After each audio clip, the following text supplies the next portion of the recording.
jabhadda Tigray ayaa soo bandhigtay boqolaal askari oo ka tirsan militariga Itoobiya oo sheegeen inay ku qabteen dagaaladii toddobaadkii u dambeeyay ka dhacay gudaha gobolka Tigray. warbaahinta afka xoogagga Tigray ku hadashay ee Tigray Media House ayaa waraysi dheer ka soo qaaday askar ay sheegeen inay dagaal ku qabteen.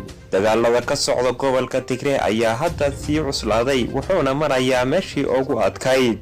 dagaalo la isku hoobtay ayaa ka socda waqooyiga Itoobiya. dagaalada oo toddobaadkii u dambeeyay ka socday gobolka Tigray ayaa dhexmariyay jabhadda Tigray iyo militariga Itoobiya oo ay taageerayaan ciidamada militariga. dagaaladaas ayaa geystay khasaaro kumanaan dhimasho ah iyo kumanaan dhaawacyo ah oo soo kala gaadhay dhinacyadii dagaalamayay. jabhadda Tigray ayaa sheegay inay qabsadeen magaalooyin waaweyn oo ku yaala bartamaha gobolka Tigray iyo koonfurta gobolkaas.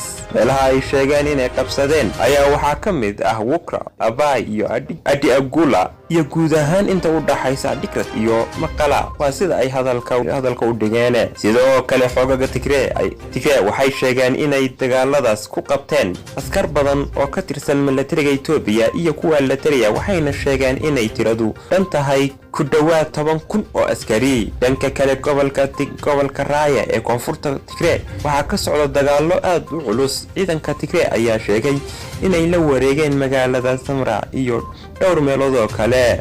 afhayeen u hadlay militariga Itoobiya ayaa wax kama jiraan ku tilmaamay sheegashada jabhadda Tigray ee ah inay qabsadeen magaalooyin ku yaala gobolka Tigray wuxuuna ku eedeeyay jabhadda TPLF inay caruur yaryar soo hubaynayso. dhanka kale shirkadda diyaaradaha Ethiopia Airlines ayaa sheegtay inay joojisay duulimaadyadii ay ku tagi jirtay caasimadda gobolka Tigray ee Maqala iyo guud ahaan deegaanka Tigray. si kastaba ha ahaatee dagaalka ka socda waqooyiga Itoobiya ayaa bilowday dabayaaqadii sanadkii 2020 ilaa haddana waxaa muuqato in aan loo maara helin xaaladiisuna ay sii xumaanayso.